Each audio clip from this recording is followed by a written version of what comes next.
शान देश की, देश के हम संतान हैं। आन देश की, शान देश की, देश के हम संतान हैं। तीन रंगों से रंगा तिरंगा अपनी ये पहचान है।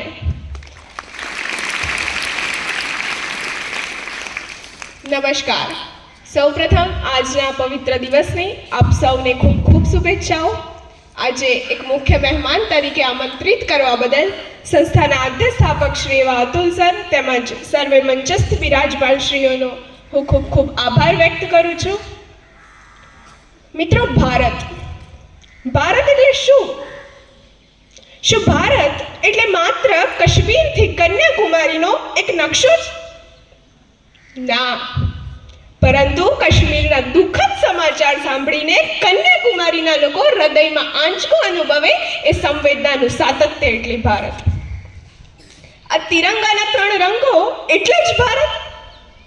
ના, પરંતુ આજે આ તિરંગાને ફરકાવવા માટે હસ્તે મોઢે ફાંસીએ ચડેલા ક્રાંતિવીરોનું પુણ્ય સ્મરણ એટલે ભારત। ભારત એટલે હિમાલયની ઠંડક માત્ર નહીં, પરંતુ આજે સમગ્ર વિશ્વને આધ્યાત્મની ઠંડક આપતો સ્વયં હિમાલય એટલે ભારત। શું માત્ર સત્ય અને અહિંસા એટલે જ ભારત? ના, પરંતુ અહિંસાનું સત્ય એટલે ભારત। ઈશ્વરને પામવાના વિવિધ સંપ્રદાયો એટલે જ માત્ર ભારત નહીં, પરંતુ જે ધન્ય ધરા ઉપર સ્વયં ઈશ્વરને અવતરવાનું મન થાય તે દેવભૂમિ એટલે ભારત। મિત્રો, આજના આ દિવસે આ તિરંગો જ્યારે હવામાં લહેરાઈ રહ્યો છે અને સામે યુવા વર્ગની ઉપસ્થિતિ છે, ત્યારે આ લહેરાતા તિરંગાને હું કંઈક કહેવા માંગુ છું। अरे ओ तिरंगे, किसी की दो सांसों की वजह से आज तू लहरा रहा है। अरे ओ तिरंगे, किसी की दो सांसों की वजह से आज तू लहरा रहा है। सदैव तू ऐसे ही लहराना। यदि तुझे 200 सांसों की भी जरूरत पड़ी तो वो हम तुझे देंगे। अरे ओ तिरंगे, सदैव तू ऐसे ही लहराते रहना। आज आ लहराता तिरंगा ने कही तो दीधुं कि तू हमेशा आज रीते लहराजे, परंतु तेनी जवाबदारी कोनी? तो आज की युवा पीढ़ी। तो फिर ये युवा कौन है? ये युवा शब्द क्या है? कठोपनिषद अनुसार जिसकी ऊर्जा अक्षुण्ण है, जिसका जीवन अंतहीन है, जिसका पराक्रम अपराजय है, जिसकी श्रद्धा अड़ग एवं संकल्प अटल है, वह युवा है। और स्वामी विवेकानंद जी कहा करते थे कि यदि मुझे 100 युवा ऐसे मिल जाए कि जिनमें सच्ची राष्ट्र भावना हो तो मैं इस देश की दशा एवं दिशा दोनों ही पलट सकता हूँ।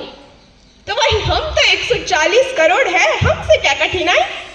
जरूरत है जामवंत की भूमिका निभाने वाले ऐसे मंचों की।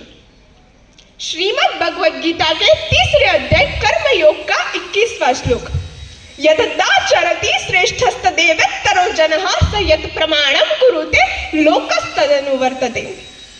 अर्थात श्रेष्ठ पुरुष जिस चीज का आचरण करता है, समग्र जन समूह उसके पीछे चलकर उस चीज का आचरण करता है। એટલે કે આજના ભારતનો શ્રેષ્ઠ યુવાન જે રસ્તા ઉપર ચાલશે તે જ રસ્તા ઉપર સમગ્ર ભારત ચાલશે। તો વિચારવું આજે આપણી પેઢીને રહી કે કેવા રસ્તા ઉપર ચાલવું। અને અહીં વાત જ્યારે યુવાનોની થઈ રહી હોય ત્યારે બે પંક્તિઓ યાદ આવે કે जल रहे हैं दिए घरों में चमकती हुई शाम है। जल रहे हैं दिए घरों में चमकती हुई शाम है। उदास है उस घर का दिया, उदास है उस घर का दिया, सरहद में जिसका जवान है। અને એટલા માટે જ ભારતના એક સિપાહીએ લખ્યું છે कि जब आंख खुले तो धरती हिंदुस्तान की हो, जब आंख बंद हो तो यादें हिंदुस्तान की हो। जब आंख खुले तो धरती हिंदुस्तान की हो, जब आंख बंद हो तो यादें हिंदुस्तान की हो। हम मर भी जाए तो कोई गम नहीं, हम मर भी जाए तो कोई गम नहीं, लेकिन मरते वक्त मिट्टी भी हिंदुस्तान की हो। મિત્રો, આજે ભારતમાં નારીને એક અનોખું સ્થાન મળ્યું છે અને જે આજે આપણા માટે ગર્વની વાત છે। તેનું તાજેતરનું જ ઉદાહરણ આપણે ઓપરેશન સિંદૂરની અંદર જોયું કે વાત જ્યારે આ લહેરાતા તિરંગાના રક્ષણ કરવાની આવે તો ભારતની દીકરીઓ સતત અગ્રેસર રહી છે। जब इस वतन पर कोई आंच आएगी और भारत माँ नम आंखों से बुलाएगी, जब इस वतन पर कोई आंच आएगी और भारत माँ नम आंखों से बुलाएगी, तब हिंदुस्तान के हर घर से रानी लक्ष्मीबाई निकल कर आएगी, रानी लक्ष्मीबाई निकल कर आएगी। અને અંતે મારી વાણીને વિરામ આપતા આજે જેમના કારણે આ જગ્યા ઉપર ઉપસ્થિત છું તેવા મારા શિક્ષકો અને તેમને કરેલા પુરુષાર્થને મારા શત શત વંદન। મારા જીવનમાં મળેલી દરેક સફળતાઓમાં મારા જીવનનું એક અભિન્ન અંગ બનવા બદલ આ તક્ષશિલા વિદ્યાલયનો, ખાસ કરીને અતુલ સરનો તેમજ સર્વે શિક્ષકગણનો ખૂબ ખૂબ આભાર। ફરી એકવાર આજે મારા પુરુષાર્થને પુરસ્કૃત કરવા બદલ આપ સર્વેનો હું હૃદયપૂર્વક આભાર વ્યક્ત કરું છું। જય હિન્દ, જય ભારત।